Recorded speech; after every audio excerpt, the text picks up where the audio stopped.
From the John DeVita Broadcast Center, welcome, ladies and gentlemen, to another broadcast of Wealth and Wisdom with Fred Belcastro on the Windy City Hometown Entertainment Network and Jack FM 89.7 WRHS FM Norwich on Friday, September the 16th, the year 2016.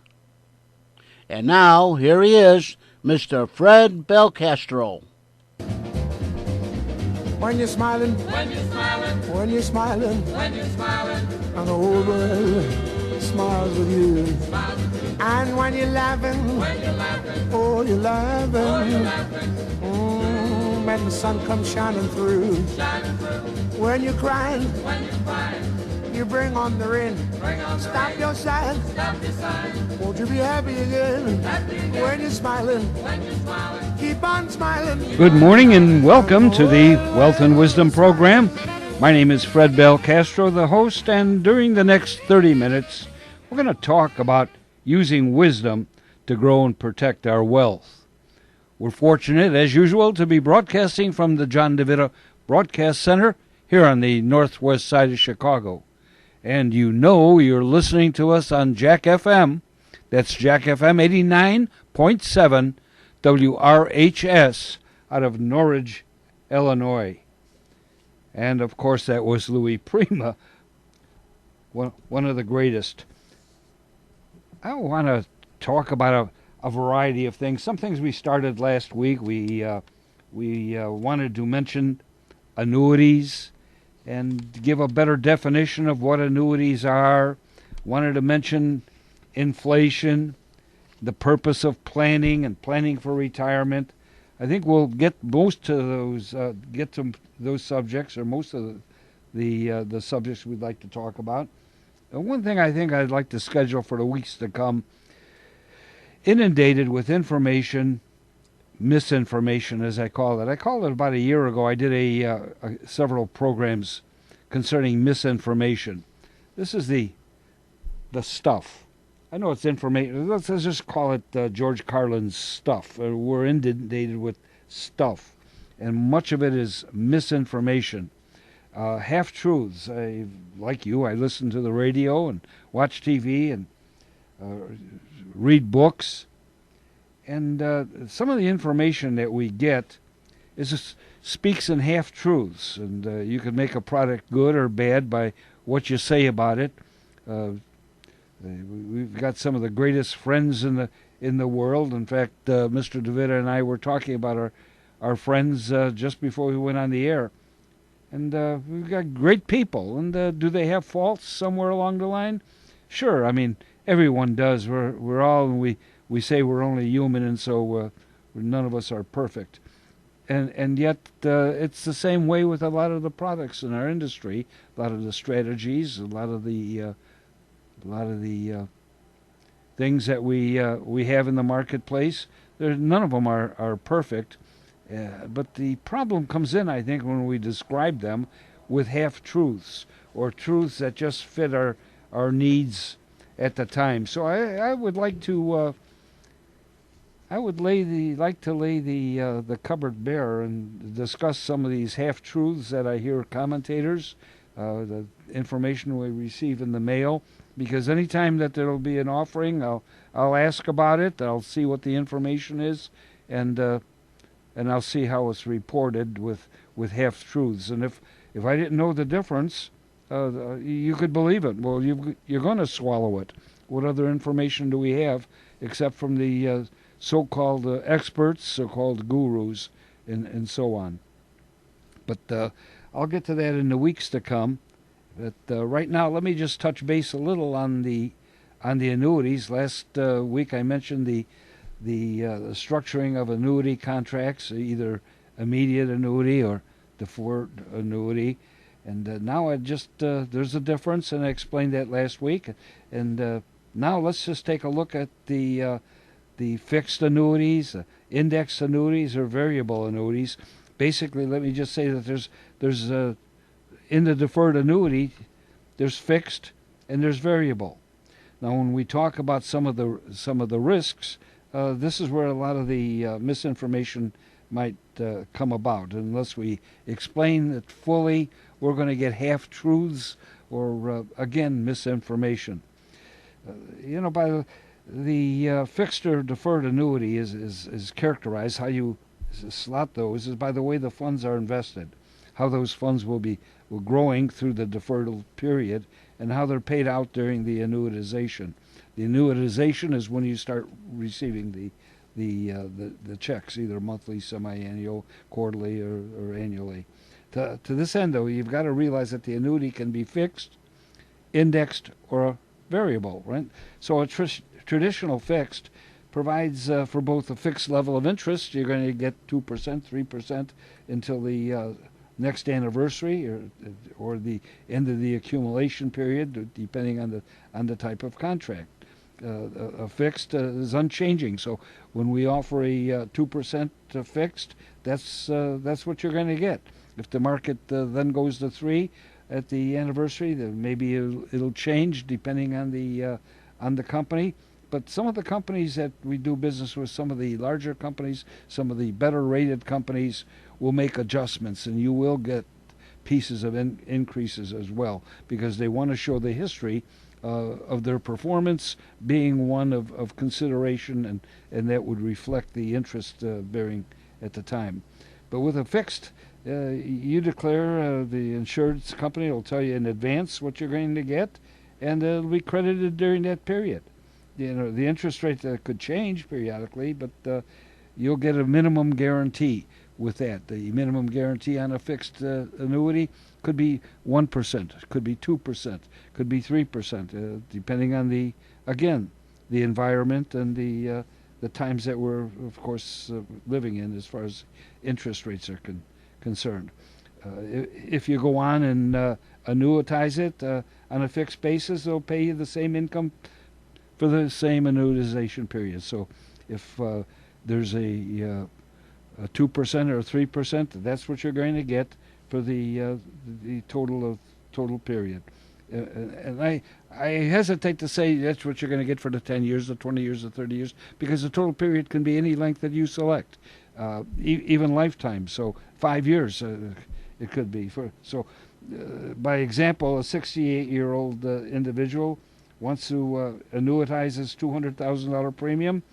He might receive $1,250 a month for the rest of his life. It'll always be the same. It'll be guaranteed.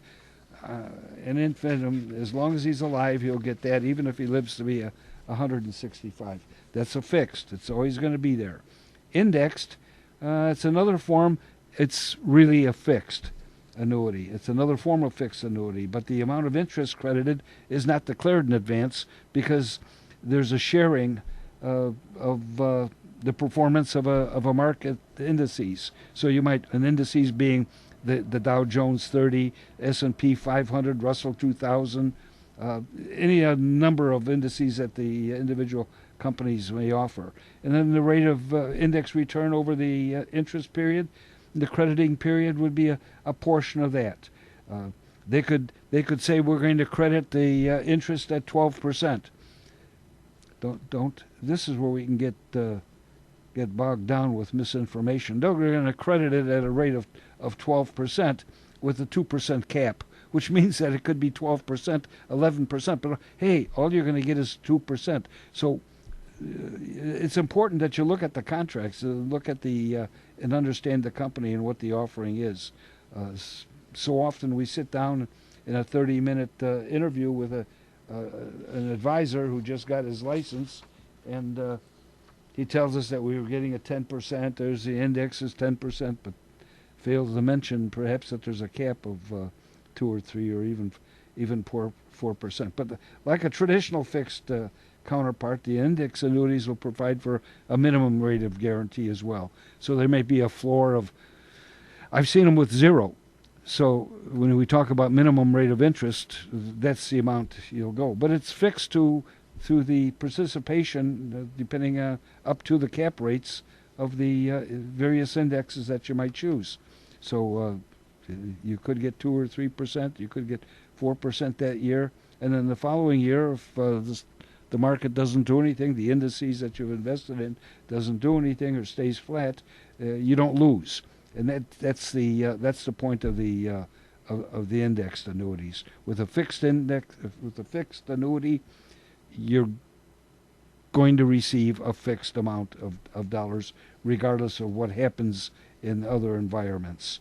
Contrasting if you have a variable annuity is nothing more than an annuity with inside of the annuity placed a group of mutual funds. And so, like all the mutual funds, inside and outside of annuities, you're going to have some variation. You're going to have some gains and some losses. And this is where you could really take the bite, because if these things go down, very risky, a little more riskier, well, if you have a fixed amount and you're guaranteed a 2% return on a contract for the next 20 years, this is what you're going to get. If you have a mutual fund, whether or not it's in a variable annuity or not, you're going to ride with the waves and with the storms. You're going to have some good years and some bad years, as we pointed out last week. So there's no guarantees with the variables, so you can take a hit and walk away with less than you've put into the annuity. But then again, you buy it for the potential growth. It depends. See, there's no products that are just terrible and bad. There's just the placement of those products, and what makes them, I think, especially bad, if we could use that term, would be the erroneous. I think the erroneous places for those kind of things. I often use the illustration of a golfer and the swing of a golfer and how the swing is so important. It is, and then there's the story about the individual that comes up to the tee and whacks the ball and whacks it 350 yards down the center, and he happens to land right on the green. He takes out the putter, and he's going to putt for a birdie, and hits the ball another 350 yards. The guy's a tremendous driver, but it just doesn't play. It's just not the right club to use, not the right swing to use at the time. And I think the problem comes in when we talk about our individual investing or individual planning, is that we don't plan at all. The expression, they didn't plan to fail, they just fail to plan, that so many advisors like to use. And I say, no, that's wrong. Well, we plan, but we plan wrong. A lot of you know that I have a family, a daughter that lives up in Beloit, Wisconsin. Usually, going up to Wisconsin, we'll take I-90, right? It takes us through Rockford, and we pass the shopping centers on Hoffman Estates. And I-90 is a nice ride. It takes about an hour and a half to get up there. It's about 85, 90 miles.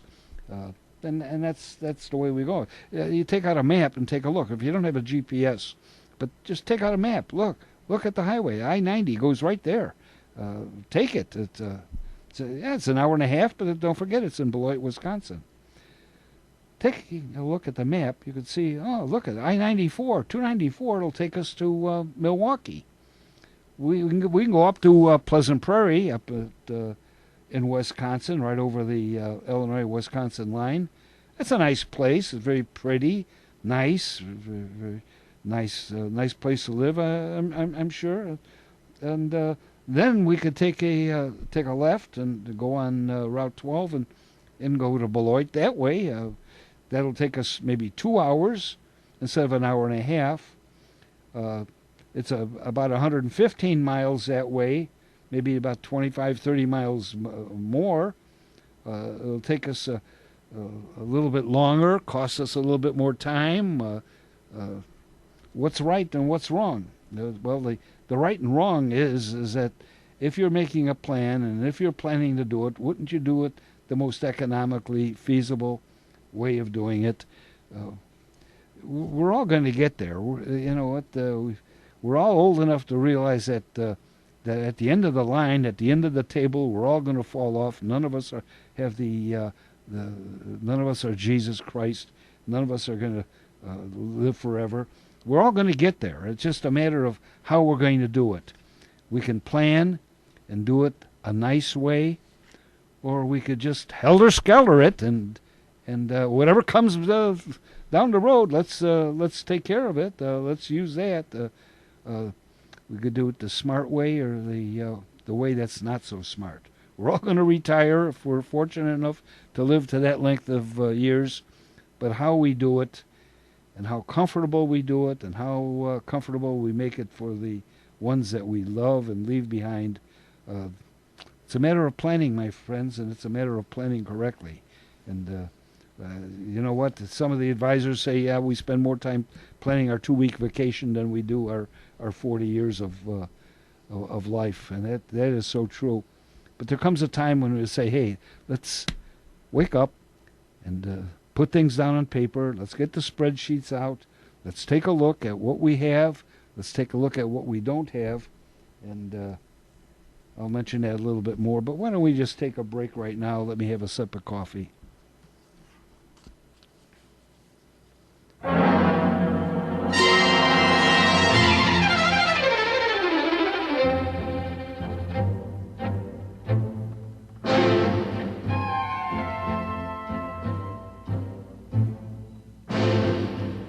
No other love have I, only my love for you, only the dream we knew, no other love. Watching the night go by, wishing that you could be, watching the night with me. Into the night I cry, hurry home, come home to me, set me free.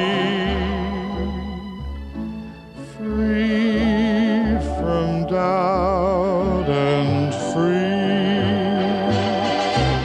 from longing.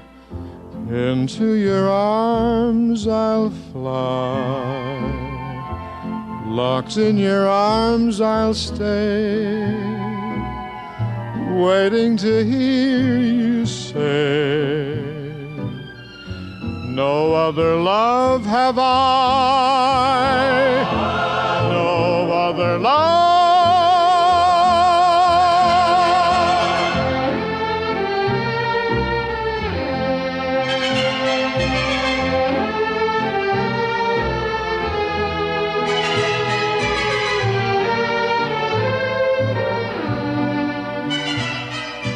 Into the night I cry, Hurry home, come home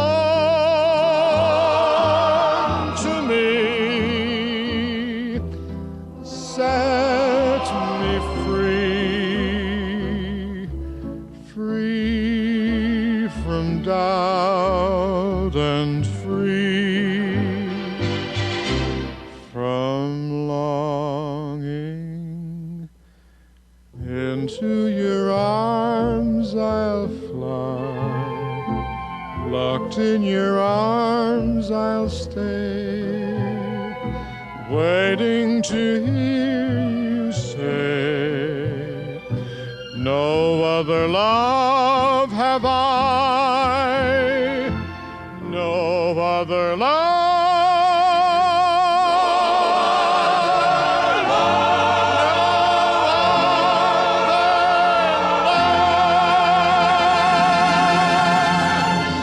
Mr. Perry Como from 1953. The only interaction of course, I've never met Perry Como, but I know his son, who was at Notre Dame the same time I was going to school, and came down to visit his son. And all I heard from everybody in the fraternities is that he was a pretty nice guy. All right, for those of you that have known me for a number of years, know I'm in the financial service business, and I think with a very unique approach. I help people find money.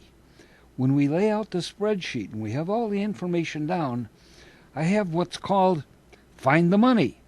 And we look at the money that you're currently losing unknowingly, unnecessarily. And that's the starting point. The starting point is not just buying a new set of clubs. I prefer to take my clients to the spreadsheets or the models that we build, and take a look and see and know exactly what's going on with our dollars, because there's 5 major areas that we look at where most often people are really losing the money unknowingly. And I say unknowingly, because if you knew it, I know you wouldn't be throwing the money down the sewer knowing about it. But it's not necessary. Some of these expenses, so how do you pay for your house? How do you handle your mortgage? How do you handle the mortgage payments? How do you pay your taxes? I know quarterly it's withheld. That's not what I'm talking about. How do you use the tax laws to your advantage? How do you fund your retirement accounts, the qualified plans that we've talked about week in and week out? How do you fund those? How do you pay for your children's education? How are those dollars appropriated? How do you make a major purchase? We buy a car every 3 years, 4 years, 5 years, 10 years. How did you pay for your kids' weddings, your daughter's weddings, your son's weddings? How do you pay for the vacations that you like to take, you and your wife? You see, this is, I think, rather than trying to come in and sit down right away and say, this is what you got to do. This is what. First of all, there's a couple of ways in which I can help you. A couple of ways in which people in the financial services business work. One is to help you find better products that pay higher returns. Oh yeah, what are you getting? 8%? You can find. Are you kidding? Take a look at Morningstar and the mutual funds that they rate and service. There's thousands of them. You can pick a mutual fund that outperformed the one that you had. That's not tough. You walk out of the office or the house feeling like, boy, you really accomplished something. You've got a mutual fund that paid 2 or 3% more on the average. That's another thing too. We'll talk about the fallacy of averages. We've done that, but nevertheless, that doesn't mean that it's going to be 3 or 4% better next year, the year after, because these things go up and down and fluctuate. So when we look at the better product, they're potentially paying higher returns, and if they're paying higher returns, my friend, there's going to be more risk. The second thing, and the way I enjoy working and starting out, is to help you become more efficient with the resources you already have. You know, why build a home on sand? It's important to structure a firm foundation. And we've always said, and the foundation is with guarantees, my friends, guarantees. No pie in the sky. I talk about the unverifiable promises that are made. Trust us. This is going to continue to compound, and the only compounding that you're going to get is in a fixed annuity, by and large, because that's the only thing that's not going to lose money. How can you compound if you're taking a decrease in value? Even if it comes back, you've lost that year, you've lost that 2 years. And you know that when we talked about compounding interest, it doesn't take off until about the 18th or the 20th year. So this business, trust me, it'll come back. We can't verify anything that I say. Those of you who have done business with me in the past know that trust is earned over the time, and if we can't prove mathematically verify the results in our models, we can't proceed. But if you ask me how I do that by going through the 4 toughest questions. But before I get to that, and before I beat your head with these 4 questions that I have over and over again, why don't we take another break and listen to the Crystals? Do you remember the Crystals? 1963.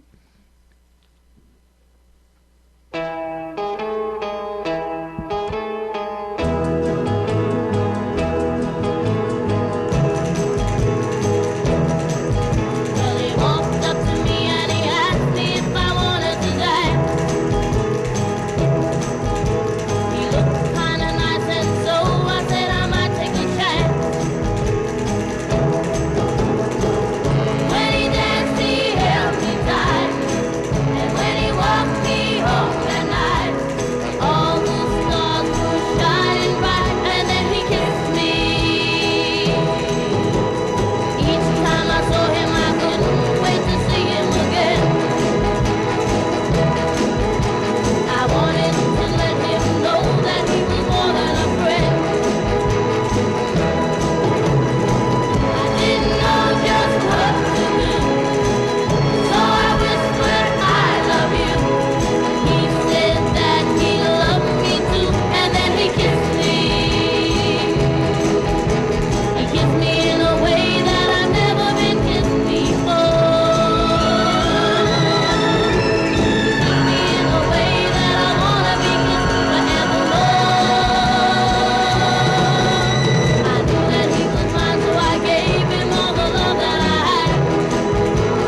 Should I repeat the title of that song? Then He Kissed Me. That was by the Crystals in 1963. All right, as we move along and we get to the 4 questions, have you heard these before from me? Do you have a financial advisor? Why don't you ask them the question that you heard the answer to these questions since you've been sitting down and talking about your retirement plans? What rate of return do you have to earn on your saving and investments to be able to retire at your current rate and have the money last you through your life expectancy? Do you know the answer to that? Do you think it's important to get that answer? Ask them. Find out. Number 2 would be, how much do you need to save on a monthly or annual basis to be able to retire at your current rate, at this current standard of living, and have, again, your money last you until your life expectancy? Do you know the answer to that? Is that important? How much more you need? How short are you? How close are you to your goal? What's your number? Number 3, what are you currently doing? And how long do you have to work to be able to retire? Do you know? Do you know the answer to that question? Ask them. Find out. Listen, this is your stuff, right? This is your stuff. I can't come into your home and take your stuff. And why would you be robbed of this stuff, which is critical to you, to your life, and to the life of your family and loved ones? And again, if you don't do anything other than what you're doing right now, how much will you have to reduce your standard of living in order to make it to the end of the table, in order to make it to the last your total life expectancy? Do you know the answer to that? These 4 questions I've said throughout the show and throughout the program. You have to know the rate of return. What are you earning on it? I asked that question. People tell me they're getting 4% on this, 2% on that. What are you getting on your portfolio? The total amount. How much more do you need? What are you currently doing? How long will you be able to work? And if you don't do anything differently, how's it going? You see? Again, any questions, any comments, call area 630-673-4360. You've heard that before. Area 630-643-4360. And the email is fbelsecure, FBELSECURE. All right, folks, our time is once again is up, and I'd like to say thanks above all for listening. I would like to cover some of the misinformation. I know the annuities are a little confusing with the fixed, variable, and indexed. It takes some explanation, and I hope I explained it well enough so that you understand that there's a lot of confusion in the annuity field. Nevertheless, thanks for listening. Days to come, do something kind for one another, will you? And above all, make somebody smile. Thanks for listening.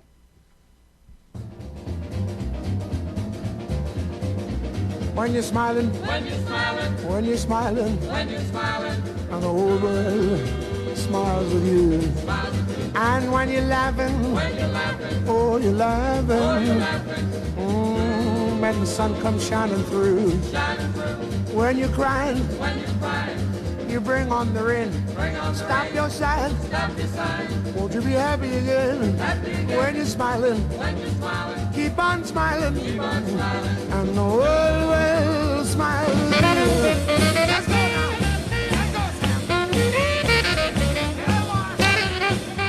You have been listening to Wealth and Wisdom with Fred Belcastro from the John DeVita Broadcast Center on Jack FM 89.7 WRHS FM Norwich and the Windy City Hometown Entertainment Network on Friday, September the 16th, the year 2016. This broadcast was directed by John DeVita.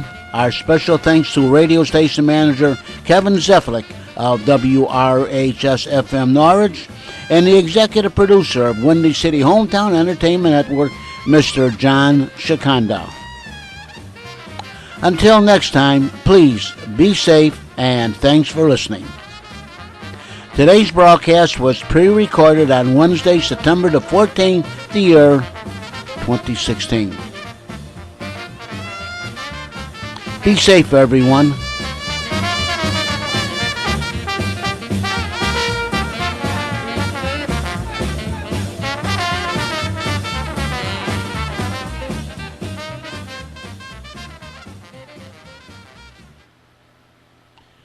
And this is Jack FM 89.7 WRHS FM, Norridge, Illinois.